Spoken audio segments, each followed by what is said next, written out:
2022. O Grupo Bandeirantes de Comunicação está mergulhado nessa campanha de 2022 das eleições para trazer para você informação, para você escolher o seu candidato. Desde novembro do ano passado, nós estamos acompanhando diariamente as informações da política nacional de uma maneira muito mais próxima para trazer para o nosso ouvinte o que pensam os candidatos, as movimentações políticas. E nos últimos dias temos apresentado aqui na Rádio Bandeirantes uma série de entrevistas com candidatos ao Senado por São Paulo. Hoje quem está aqui na nossa bancada é o candidato Ricardo Melão, que é do Partido Novo. Seja bem-vindo aqui ao Jornal Gente da Rádio Bandeirantes, candidato. Vou começar perguntando para o senhor o mais óbvio. Por que ser candidato ao Senado por São Paulo? Quais são as bandeiras aí que o senhor pretende defender caso seja o escolhido pela população para ocupar esse mandato de 8 anos? Muito obrigado, Pedro. Primeiro, um prazer estar aqui falando na Rádio Bandeirantes, uma rádio de muito prestígio, e para a gente poder expor um pouco de quem nós somos e das nossas ideias. Por que ser candidato a senador? Primeiro, porque a sensação que eu tenho é que São Paulo não tem senador lá em Brasília. A gente, infelizmente, tem representações muito apagadas. Isso não é apenas de agora, eu falo isso há muito tempo, desde que eu pelo menos acompanho política, eu não vejo senador de São Paulo ter voz ativa, ter destaque. Isso porque nós somos o estado que mais contribui, com a economia da nação, somos um estado que contribui muito na arrecadação de impostos. E nós nunca estamos na mesa para decidir os rumos do país, somos sempre escanteados. Eu acho que isso também é muito em parte do perfil de senadores que nós elegemos, que geralmente é um político, que está indo lá para se aposentar. Então ele já teve carreira, já foi prefeito, já foi governador, e aí sobra lá o Senado porque não consegue mais se eleger nenhum desses cargos, ele fica lá 8 anos uma boa. Ou aquele candidato que queria se exercer outro cargo e recebe o Senado ali, não dá lá pela conjuntura, pela composição política, ele acaba recebendo o Senado como um prêmio de consolação e fica usando o Senado como sala de espera, para daqui 2 anos sair candidato a outro cargo, daqui 4 anos para outro cargo, e aí vai, mas daqui 6 anos para outro cargo, então ele vem para prefeito, ou vem para governador, ou vem de novo para prefeito e depois governador. Isso sem perder o mandato nesses 8 anos. Então falta representação.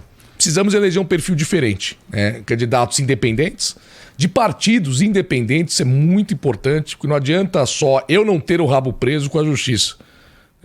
Tem que ver o partido. O dono do partido, geralmente esses partidos têm dono, têm caciques, têm rabo preso, porque aí na hora de ter uma CPI, obviamente, o senador vai receber uma ligação. Você tem muitos colegas com rabo preso no partido lá de bancada, ele recebe uma ligação na hora para retirar a assinatura de CPI, ele não vai ser tão firme na defesa de algumas pautas, então a gente tem que analisar bem os perfis, não dá para senador ser escolhido na última semana. E quanto às pautas, Pedro, eu costumo dizer que não precisa ter muita criatividade. Eu falo que basicamente eu resumo em esvaziar a gaveta. O que seria a gaveta? São aqueles projetos que vão para o Senado, ou já foram aprovados na Câmara dos Deputados, vão para o Senado e são enterrados ali na gaveta, porque o Senado é o grande cemitério das propostas do Brasil. Ou aqueles que se iniciam no Senado, ou vêm do governo, que são importantes, no Senado, e acaba parando ali, sendo escanteados. Aí eu cito aqui, para a economia, reforma tributária, reforma administrativa, eu acho extremamente importante, é uma pauta que político geralmente não gosta de defender para não criar conflito com servidores públicos, mas é importante. A gente tem que ter um Estado que sirva e não como é servido, não ser servido pela população como é hoje em dia. Então, se a gente tem que discutir essas mudanças, simplificar os tributos para atrair mais investimentos, desenvolver melhor a economia, a gente tem um manicômio tributário, é o pior sistema tributário que nós temos no mundo, eu diria o brasileiro, e está sempre sujeito, Você nunca sabe se está cumprindo a lei ou não, porque cada dia tem uma norma diferente e a pessoa, o empresário, vai lá, principalmente micro, pequeno empreendedor, que não tem condições de ter um advogado tributarista, ele a todo momento está sujeito de cometer uma irregularidade e tomar multa. Outro dia eu ouvi falar de um caso de uma pessoa que tomou multa até, olha isso, tomou multa até porque pagou imposto a mais.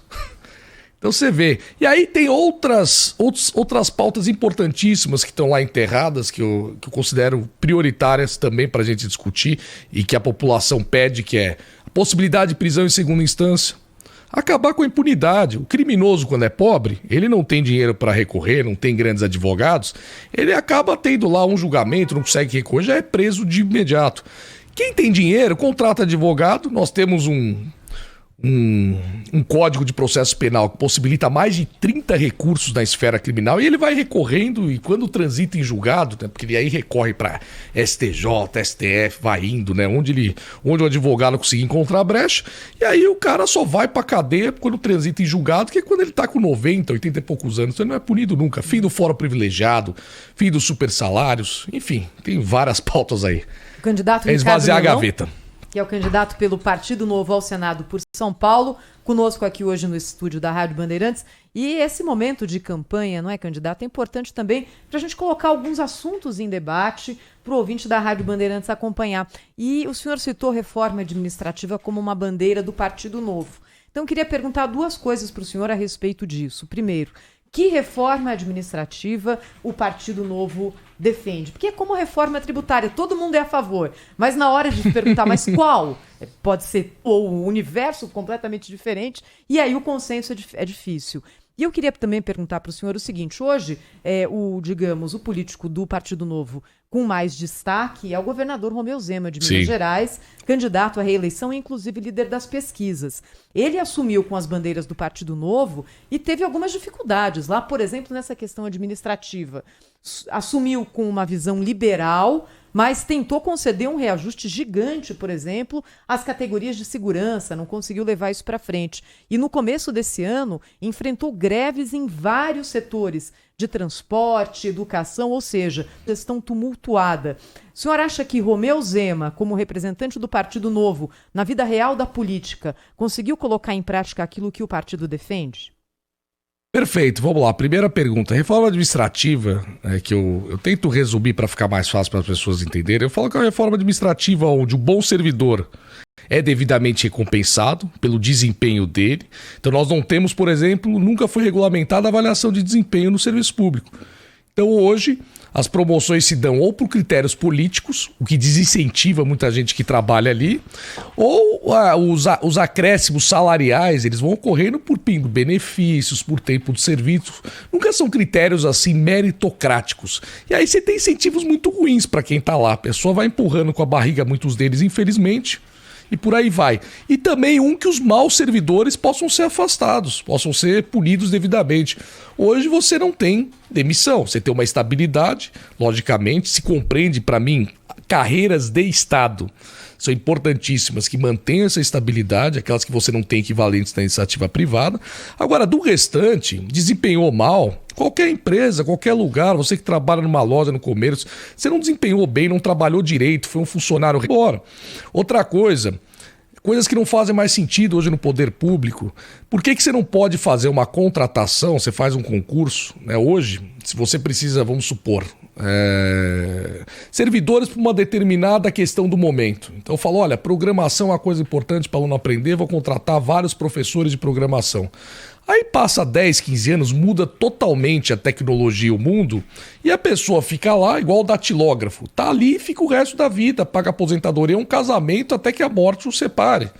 Então isso é difícil, isso é custoso para o Estado, né? E acaba gerando um desperdício. Então por que não para algumas áreas assim, contratação por um determinado período, concurso para trabalhar 10 anos nesse serviço aqui?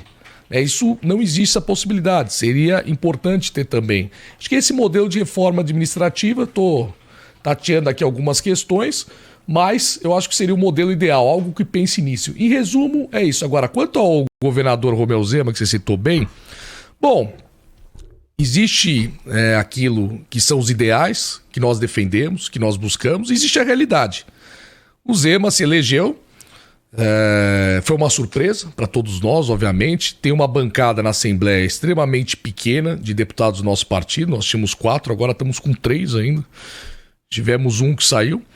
E é difícil você governar recebendo pressão. São servidores públicos, se você parar para pensar, foram judiados pelos governos anteriores. Deixaram de receber. O último governo do Pimentel ali deixou ele sem receber. Imagina, não recebia um salário em dia. O Zema conseguiu corrigir essas situações. E obviamente há grupos de pressão muito forte que acabam muitas vezes, né? Imagine policiais ameaçando uma greve. Eu entendo que para quem entra no mandato é uma situação muito complicada de se conduzir. O partido foi contra na época, curioso, o próprio Novo foi contra, a bancada do Novo foi contra ele. Acabou não dando certo. Mas eu entendo que uma pessoa que entra na política, que não tem essa vivência administrativa, ganha um cargo desses. Claro que vão ter situações que você vai ter que lidar, que é na hora da pressão ali, né? Na época, se eu não me engano, era a véspera de carnaval. A gente sabe que Minas Gerais tem um carnaval de rua muito grande em Belo Horizonte, Ouro Preto, Diamantina e tal. Então imagina a pressão que ele teve naquele momento, nós fomos contra, no fim acabou tudo dando certo. E para o Zema falta muito até para colocar uma reforma administrativa, até para aderir ao programa de ajuste fiscal ali. A Assembleia não pauta. A Assembleia na época que queria ser vice do candidato opositor dele. E que complica muito, que não coloca esses projetos prioritários. Por mais que o governador comunique, fala, a todo momento está pondo casca de banana, a todo momento está aprovando projeto populista que o governo não consegue arcar. Então, na minha opinião, você nunca vai ser 100% perfeito, mas eu digo que dentro do que é possível, dentro da condição do Zema, ele está fazendo um trabalho espetacular. Ele conseguiu pagar o servidor em dia, ele conseguiu ajustar as contas do Estado, ele está indo muito bem diante de um contexto político de uma Assembleia que não o favorece, uma Assembleia que o boicota, né? Então, tanto que a população, onde já se viu, né, governo, isso não existia no Brasil, governo que prega austeridade, governo que pratica austeridade, ainda ter aí a grande chance no estado como Minas Gerais de ser eleito no primeiro turno. Eu acho que estados dessa dimensão no Brasil, eu acho que é o único caso de alguém que de um governador que pode ser reeleito no primeiro turno. Candidato, tem a possibilidade de chegar no Congresso Nacional aí nos próximos anos uma proposta de privatização total da Petrobras? O que o senhor pensa a respeito do assunto? Esse é o caminho? Eu sou favorável, meu partido é favorável. Agora, obviamente, uma privatização exige estudo, né? A gente vê, não são estudos ali que saem do dia para a noite, um mês. E a Petrobras é muito grande, Imagino que uma discussão de uma privatização da Petrobras, você tem diversas áreas, diversos segmentos de atuação ali da própria empresa. Eu imagino que deve ser uma coisa, é difícil você ter um comprador em condições de comprar ela totalmente do jeito que está. Então tem que ver o resultado dos estudos para saber como que eles vão dividir ela para ser feita uma privatização. Mas eu acho algo extremamente positivo. Não faz sentido para mim você ter um Estado que queira desenvolver atividade econômica. O Estado quer ser empresário. Quem faz isso é a iniciativa privada. E faz de forma muito competente. Mas o petróleo é estratégico. Mas eu falo, alimentos também não seriam mais estratégicos que petróleo? E hoje você tem uma estatal que fabrica alimentos, porque se não tiver, as pessoas vão passar fome. Não existe isso. Então imagine que funcionaria muito melhor. E aquela coisa, toda empresa estatal, ainda mais uma dimensão da Petrobras, onde você tem cargos, onde tem muito dinheiro, muitos contratos a serem feitos, você está sempre sujeito, por mais que um governo consiga fazer uma gestão um pouco mais séria, sempre vai ter um governo posterior que vai entrar, dependendo do Congresso, vai ser alvo de negociação política e muitos não vão ceder à pressão e vão acabar, enfim, entregando a empresa e acontecendo aquilo que a gente vê, como foi o caso do Petrolão. Candidato Ricardo Milão, para colocar mais um assunto em pauta aqui, ligado à segurança, já que entre os muitos projetos que estão ali na gaveta do Senado, o senhor citou alguns, há também um projeto que foi aprovado pela Câmara lá atrás, que reduz a maioridade penal no país. O senhor, como candidato ao Senado pelo Partido Novo, se posiciona de que forma em relação a isso, caso seja eleito e o projeto entre em pauta? Olha, muito interessante a pergunta. Primeiro, eu entendo que esse deveria ser... O Brasil é um país de dimensões continentais. Então, você tem ali estados, por exemplo, como o Acre, que a realidade é completamente diferente de São Paulo, do Rio Grande do Sul, de Santa Catarina. Então, você vai ter estados mais desenvolvidos e outros menos desenvolvidos, onde, infelizmente, a população não teve tanta instrução, não teve tanta... vivência, educação, então é complicado. Para mim, esse assunto penal, nesse caso, poderia ser de cada estado. Aí teria que ser feita uma reforma do Pacto Federativo, que a gente sabe que demoraria muito. Hoje eu entendo o seguinte, tem um projeto lá, não sei se é o mesmo que você está se referindo, mas que ele prega a diminuição da maioridade penal que está no Senado para 16 anos para crimes hediondos. Sou completamente favorável. Nesse caso, entendo que crimes hediondos é algo que todo mundo entende. Não dá para dizer que alguém de 16 anos não tem hoje o esclarecimento para entender que está cometendo um ato de crueldade ao ser humano. Então, para crimes hediondos, sou completamente favorável. Para o restante, é o que eu diria, né? Eu entendo que há realidades diferentes, é complicado discutir, poderia ser discutido para os estados. Agora, se vier um no geral, eu acho que aí teria que estudar bem, mas tenderia a ser favorável. Candidato Ricardo Melão, obrigado pela presença aqui no Jornal Gente da Rádio Bandeirantes para conversar um pouco com os nossos ouvintes sobre as suas propostas aí nessa campanha ao Senado por São Paulo. Boa sorte, até uma próxima oportunidade. Muito obrigado, aliás, parabéns à Rádio Bandeirantes por esse espaço, por estar pautando os senadores em Sabatinas. Não são todos os veículos que estão fazendo isso, então parabéns mesmo, porque o Senado é importante e não há presidente que vá governar sem o Senado. E o Senado é muito importante quando o presidente é ruim, porque é ele que tem condições de base. Então parabéns para vocês que estão levando esclarecimento para a população. Muito obrigada. E olha, lembrando, já que a gente está falando de eleição, Pedro, tem debates na tela da Band, na Rádio Bandeirantes, já com datas definidas. Claro, se houver segundo turno para presidente e para os governos estaduais. Para presidente da República, a data é 9 de outubro, no domingo seguinte ao domingo da eleição.